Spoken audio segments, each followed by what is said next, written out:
On étudie le mouvement d'un point matériel le long du guide qui est représenté ici. Il part d'une altitude h et on cherche à savoir, quand on le lance avec une vitesse initiale nulle, jusqu'à quelle hauteur dans la partie circulaire il peut remonter avant de quitter le contact.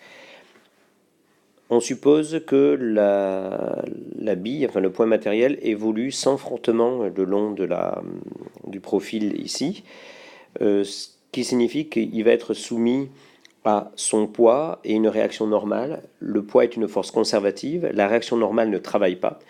Du coup, on va avoir conservation de l'énergie mécanique, ce qui va permettre d'exprimer la vitesse de ce point matériel M dans une position quelconque. Donc je représente le point matériel M ici dans une position quelconque dans la partie circulaire. Il va falloir paramétrer correctement le problème. Comme on a ici un mouvement circulaire, les coordonnées polaires vont s'imposer. On va prendre θ comme angle et on va utiliser la base des coordonnées polaires avec le vecteur unitaire ER, donc vecteur unitaire radial, et le vecteur unitaire Eθ, vecteur unitaire orthoradial. La partie circulaire ici a un rayon qui est égal à h sur 2. On écrit la conservation de l'énergie mécanique depuis le point de départ où la vitesse initiale est nulle. Donc l'énergie cinétique est nulle et l'énergie potentielle initiale vaut mgh. En une position quelconque, comme celle représentée dans la partie circulaire, on va noter 1/2 de m v carré l'énergie cinétique et l'altitude peut être notée z, on va voir mgz. Avec comme expression de z le rayon h sur 2, facteur de 1 moins cosinus θ. En effet, on a ici un problème à un seul degré de liberté, puisque la position de la masse m peut être représentée seulement par l'angle θ dans la partie circulaire. Donc si on choisit de travailler avec la variable de θ, on ne garde pas la variable z, on l'exprime en fonction de θ. On peut vérifier que l'expression qui est écrite ici pour z est pertinente. Si θ égale à 0, on doit retrouver une altitude nulle. En effet, quand cosinus θ prend la valeur 1, pour θ égale à 0, on obtient bien z égale à 0. Dans la position, par exemple, où θ vaut pi sur 2, on se retrouve finalement à une hauteur h sur 2 par rapport au point le plus bas. Quand θ vaut pi sur 2, le cosinus s'annule et on obtient bien z égale à pi sur 2. Donc h sur 2, pardon. Donc cette formule-là est pertinente. On arrive à l'expression suivante de la vitesse au carré. À partir de l'expression précédente, tout calcul fait, on trouve v carré égale gh, facteur de 1 plus cosinus θ. La question qui nous est posée, c'est de déterminer pour quelle valeur de θ le point matériel va quitter le guide circulaire. Donc on doit exprimer une condition de contact. On doit donc s'intéresser à la réaction normale que le guide circulaire exerce sur la particule. Et la condition de rupture du contact, c'est l'annulation de la réaction normale. Donc il va falloir aller rechercher l'expression de la réaction normale, et il n'y a que le principe fondamental de la dynamique qui peut donner ici l'expression de cette force, puisqu'elle intervient directement dans l'expression de la deuxième loi de Newton. On va donc appliquer le principe fondamental de la dynamique à la masse m. Mais avant d'appliquer le principe fondamental de la dynamique, il faut faire une étude cinématique. On commence par écrire le vecteur position. OM égale h sur 2 ER. On dérive par rapport au temps. On en déduit le vecteur vitesse. Donc h sur 2 étant constant, on va avoir la dérivée de ER, c'est-à-dire θ point Eθ. On dérive une fois de plus et on va trouver l'accélération a du point m.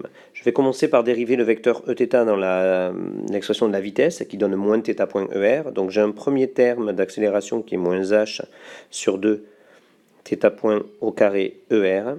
Et ensuite je dérive le θ point dans l'expression de la vitesse et donc j'ai plus h sur 2 θ seconde Eθ.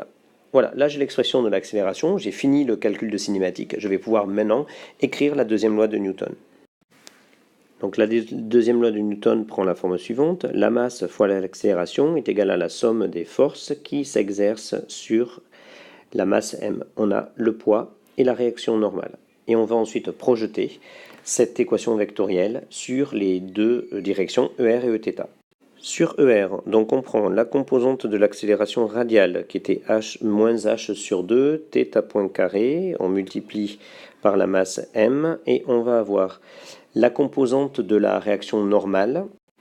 On voit que cette réaction normale est opposée dans le sens opposé à ER, on va noter n sa norme, donc qui est une grandeur positive, et j'explicite ici la valeur algébrique de cette réaction sur la direction ER qui est moins n.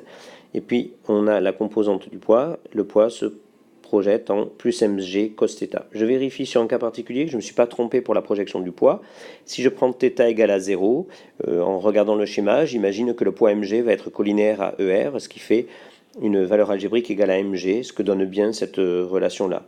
De même, si θ égale pi sur 2, je devine avec le schéma que le poids va être orienté suivant moins Eθ, et donc j'aurai une composante radiale nulle, comme le montre l'expression mg cos θ que j'ai obtenue ici.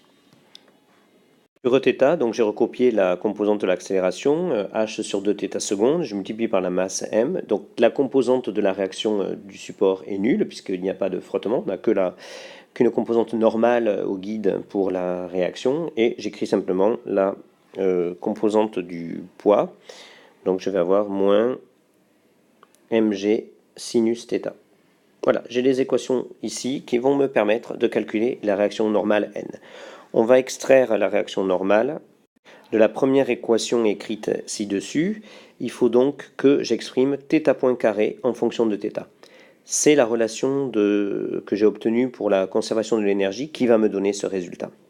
On avait obtenu v carré égale gh à facteur de 1 plus cos θ. Or, l'étude de cinématique montre que la valeur algébrique de la vitesse, c'est v égale h sur 2 θ point.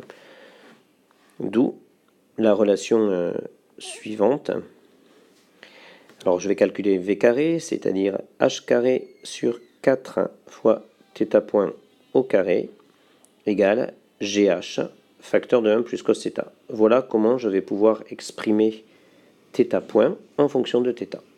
On obtient θ point carré égale 4g sur h, facteur de 1 plus cos θ, et on va pouvoir injecter cette expression de θ point carré dans l'expression de la normale n. Alors en reprenant l'équation qu'on avait pour le principe fondamental de la dynamique en projection radiale, je viens la réécrire ici en bleu, donc moins m h sur 2 θ point carré égale moins n plus mg cos θ, je vais en tirer n, égale donc mg cosinus θ plus m h sur 2 θ point au carré. Donc je recopie ce que j'avais là-bas, enfin au-dessus, 4g sur h, facteur de 1 plus cosinus θ. Et je ne me contente pas de cette expression-là, il y a des simplifications à faire, et je vais la mettre en forme. Et comme n est homogène à une force, je vais mettre en facteur mg. J'obtiens du coup n égale mg cosinus θ. Donc en faisant les simplifications par rapport à l'expression précédente, on arrive à 2mg facteur de 1 plus cosinus θ, ce qui va permettre d'obtenir en fin de compte n sous la forme mg facteur de 2 plus 3 cos θ. Maintenant qu'on a l'expression de cette composante normale en fonction de l'angle θ, et seulement de l'angle θ, on va pouvoir déterminer pour quel angle cette réaction normale s'annule et pour laquelle le contact est rompu. Donc n égale 0 donne en fait un cosinus de θ qui vaut moins 2 tiers, qui correspond à une valeur de θ supérieure à pi sur 2, et c'est la position de θ pour laquelle en fait le mobile va quitter la piste circulaire. Dans la suite de l'exercice, on demandait de reprendre le même type de calcul en mettant une vitesse initiale v0 pour que le mobile aille au sommet. La démarche de résolution est la même. Il s'agit d'exprimer n en fonction de l'angle θ. Donc on va devoir modifier l'équation de conservation de l'énergie mécanique pour rajouter l'énergie cinétique initiale. Et on écrira que n s'annule en θ égale pi, puisque c'est là qu'on veut que le contact soit éventuellement rompu. Et on en déduira la valeur de V0 correspondante. Voilà, la démarche est la même, je n'écris pas le corrigé, cela se traite de la même façon.